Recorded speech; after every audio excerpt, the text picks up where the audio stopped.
I feel like I have control of my life. I know what I'm doing. But it just took one soft touch from a beautiful girl and all my fucking rationality went out the window. Bro, I didn't know who I was for that whole summer. I was doing shit that, bro, I'm embarrassed to even bring up. I was going to museums every week, every Saturday for a cool 3 months that summer. I was fucking the museum guy. Bro, we were in these places for hours, Rich, and I kept thinking to myself, damn, I gotta figure out a way to get it back to the crib. Like, it never happened, bro. And on the ride there, she would play me songs that reminded me of him. On the ride back, she was venting to me about like the progress and what he's doing. Bro, this dude had a whole ass other girl with a whole ass other kid. And I'm in that bitch like, yeah, no, I get it, man. You gotta move on. You gotta move on. You gotta find somebody that's willing to go to museums with you and willing to eat vegan food with you. Cause she was a vegan too, so I'm eating vegan food now. Like, bro, I'm literally living an opposite life just so I could get approval from this woman. And maybe, just maybe,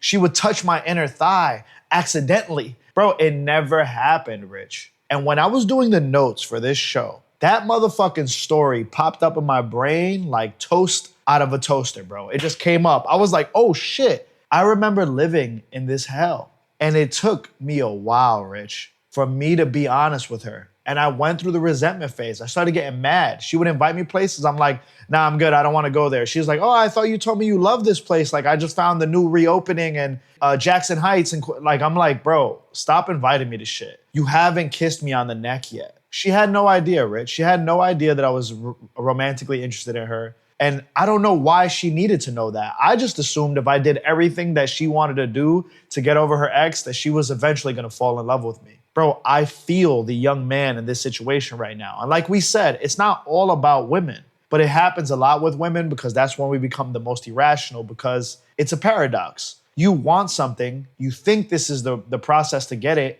and you get the opposite. So your brain is fucked up. That usually happens with women or some form of employment where you do something, you're working hard, you're trying to show off, and then you're not getting the promotion. This is not limited to women, but these are good examples for you to understand. Pay attention to when you're contorting your whole body and living a different version of yourself in order to get something back. The resentment comes from wanting something back. That's the biggest problem here. Yeah, and just what do I say all the time? You have to have the ability to do a self snapshot. If you're being that performative male and being and pretending to be kind and liked and living a frictionless lifestyle, and that kindness is not being reciprocated by women, you're not going on dates or they're not inviting you into a second date, then your process is clearly not working. You need to do a self snapshot, look at yourself internally and figure out what are the things about how I'm approaching dating, how I'm approaching women, how I'm carrying myself as a young man day to day. What about that is not working? And then work diligently to dissect that and change that, because in my mind, kindness is given freely. It's not something that you perform. Women detect that immediately. How many times have you,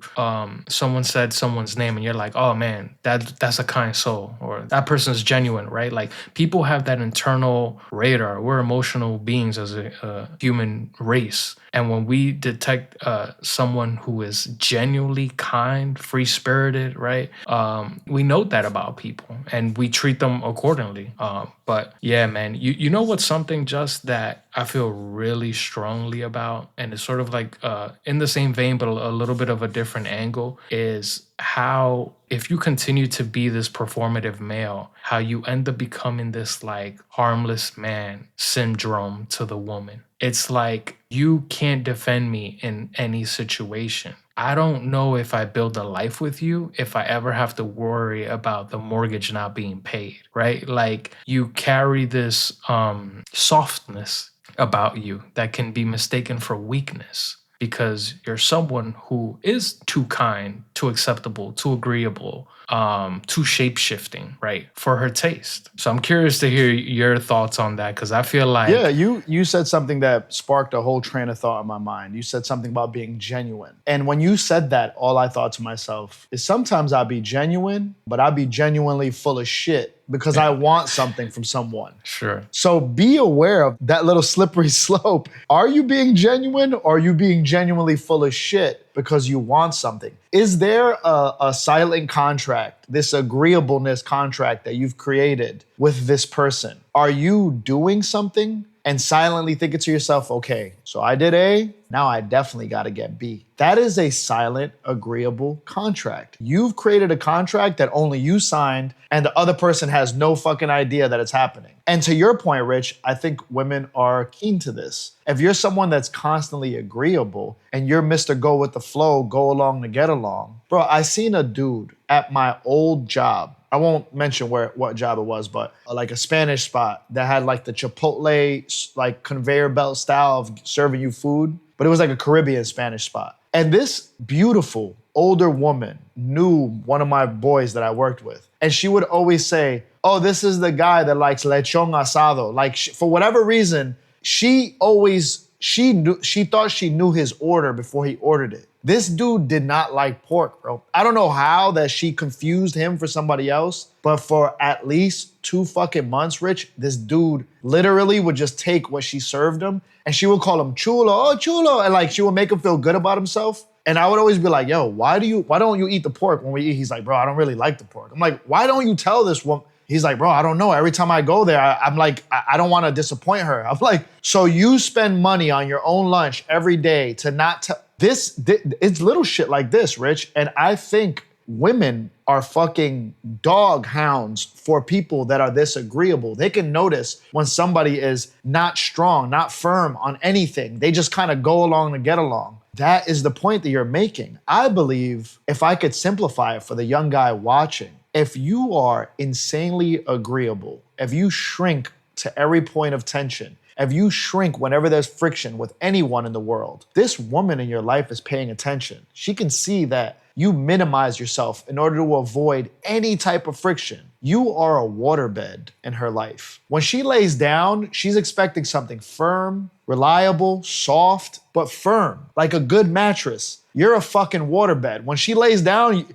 she cannot find stability in you. Don't be that guy. Be someone with a backbone. Be someone that has presence. You can resist if you truly don't want to be going along to get along. Now, this is where it gets fucked up and we get into the Andrew Tate-ification of the internet. We're not that, Rich. We're not saying to be a dickhead to be a dickhead. We're saying if you don't like eating pork, but every time you go to this restaurant, they serve you pork, you have to put your hand out and say, hey, I don't like that. Can you please put something I want on my plate so I could enjoy the meal that I'm paying for? No one's going to get mad at you for telling them what you want out of your own life. And the person that does get mad at you, you need to get rid of that person. That's what we're saying, Rich. I almost feel like a hypocrite giving this advice because I have a short story of something that happened to me over the summer where I was this exact agreeable guy.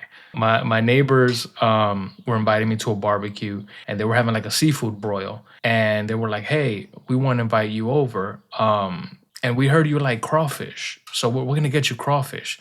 And bro, I don't eat crawfish. But this is the first time they were inviting me over. I don't know where they got this information from, but I'm like, I'll eat a few pieces of crawfish. Like I didn't want to disappoint them, right? Bro, I show up to the barbecue, 2 big ass trays of just crawfish. By the way, that's not a barbecue. Yeah, seafood broil, but yeah. So I go and I'm like, oh my God, like look how much crawfish they ordered. Look what I signed up for. They were like, I'm like, so everyone likes crawfish here, right? They're like, oh no, we got that just for you. And I was like, bro, the shame and guilt that I had in that moment that I let these folks buy 2 trays of crawfish because I let them believe. And you're the only one that had to eat it. It's like, bro, I had 2 little pieces of crawfish on my plate and they were looking at me strange. They're like, that don't look like a person who likes it. Hey, Mr. Crawfish, what's going on? Bro, they put some aluminum foil over those 2 trays that were like, take this with you, right? Because like, we don't eat this. We got this just for you. And I remember just sad, miserable moment of sticking 2 trays of aluminum trays in my refrigerator of crawfish, eventually threw out. But I just remember replaying that moment over that summer and being like, why did we do that? Why did we not check them immediately when it was raised that I like crawfish? I should have been like, no. I don't know where you got that from. I don't eat crawfish. This is what I like, X, Y, Z. Short story to highlight that even if you do overcome this situation of being the agreeable man, there's still little moments in your life, like you said, these are gray areas where even something as simple as an invite to a dinner or barbecue or seafood broil can have you feeling like this agreeable man. And what happens in this scenario? You have no control, right? You're being agreeable for the sake of not being confrontational.